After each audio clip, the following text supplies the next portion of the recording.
We all know the world changes. And quite frankly, we're kind of happier when we're in charge of the change than when the change is imposed upon us. But because it happens at different speeds, at different times, there's some tenets beneath that change that are very helpful for us to understand about change.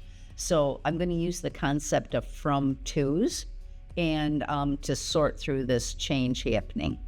Now, I do want to talk about change happens at the speed of trust. Change happens at its own rhythm.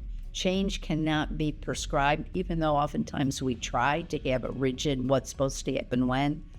Change stuff just happens. But let's go to the from twos. So first we're going to go from issues to aspirations. We have again learned with the Patterson Foundation, it's always we're learning things. When we approach anything from issues, the problems, what's wrong with what's going on, people get stuck. But if we shift the conversation from issues and problems and, getting stuck into aspirations, which is the hope, what's possible, it's like the universe opens up to possibilities about thinking about change. So again, issues, problems, concerns, they keep us stuck. Aspirations help us move forward and come up. Next, outputs to outcomes. You have to measure, okay? Because the world loves to measure things. But if we focus only on outputs, we're not really focused on the bigger change that we're all interested in. So what's an example of this? All right. How many kindergarten readiness bags were distributed this year? And how many things were in the kindergarten readiness bags? And how many teachers distributed the kindergarten readiness bags? So you can track data. Those are outputs of things that you did. But the outcome that you're really hoping for is, once the parents got the kindergarten, how did the teachers optimize those kindergarten readiness bags? How did parents and teachers learn together to help the little one be ready for kindergarten? And you can get ready for kindergarten even after you're in kindergarten. So the kindergarten readiness bag is a way to connect adults, connect the children around what we hope will be kindergarten success. So moving from outputs to outcomes is where the magic really happens. Okay, so now we're going to talk about scarcity to abundance. How many times have you been in a meeting or a conversation where someone will say, there's not enough money, there's not enough time, there's not enough people, so there's not enough. We come into it with this scarcity mentality. Yet, if we think about it, everybody has some kind of capacity to give. And again, we've discovered that when everybody brings their capacity, their talents, their experiences, their expertise to the table, you could say moving from scarcity to collective enoughness, but we've watched it be collective abundance. And I'm going to talk about one of our analogies to bring it to life. Let's think of each one of us as humans. We have a cookie jar. Inside our cookie jar are our values, our experiences, our expertise. And they're all little cookies in our cookie jar. People like to keep the lid on their cookie jar and just keep it inside. And we at the Patterson Foundation, we like to take off the lid of the cookie jar and offer our cookies to other people. And we hope you'll open up your cookie jar and share your experiences, values, and expertise.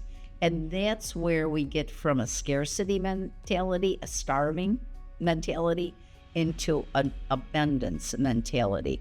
And it is kind of fun to watch how all the different flavors of cookies and variety do work to make the world a better place. And remember, if you keep the lid on your cookie jar, those cookies are going to get stale. And the next from to is from enabling to engaging. Now you might pause and go, wait, those are both good words.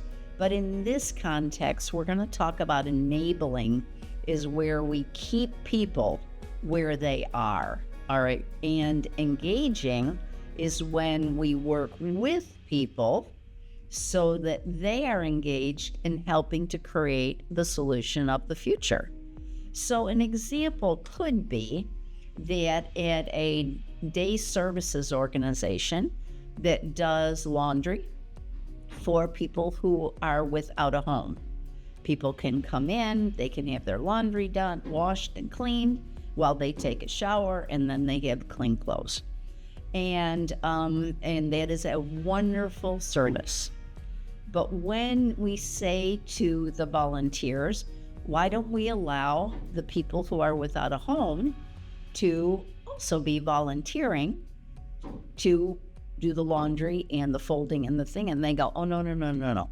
We like to do that. All right. I didn't really help this person use their gifts. Remember, I'm back into helping people use that abundance mentality.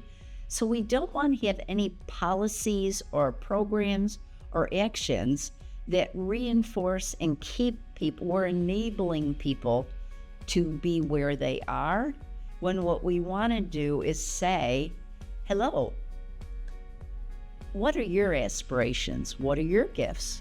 How could you participate and bring your gifts to the table and make a difference?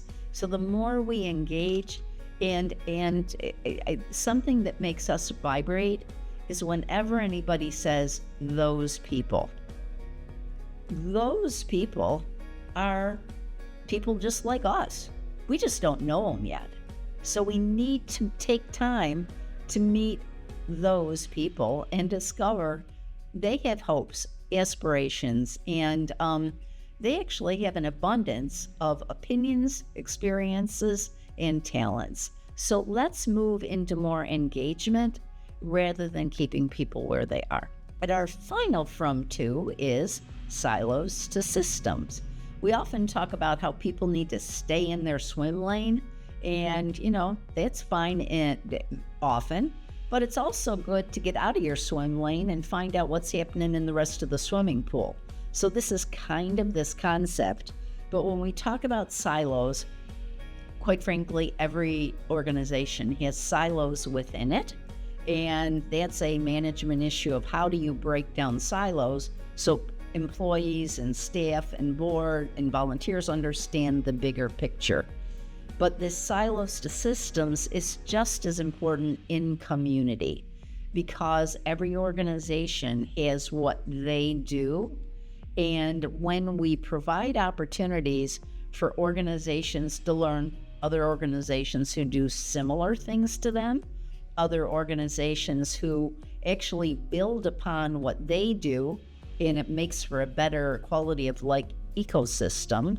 So it's when we think about how does any organization fit into the quality of life ecosystem, and who else could they be working with to optimize not only their own mission, but the greater good of the community. So we like to encourage, how do you, and you got to be brave, because people worry. They worry that they're going to lose a donor, they're going to not be funded. But if we come together, we actually amplify our voice.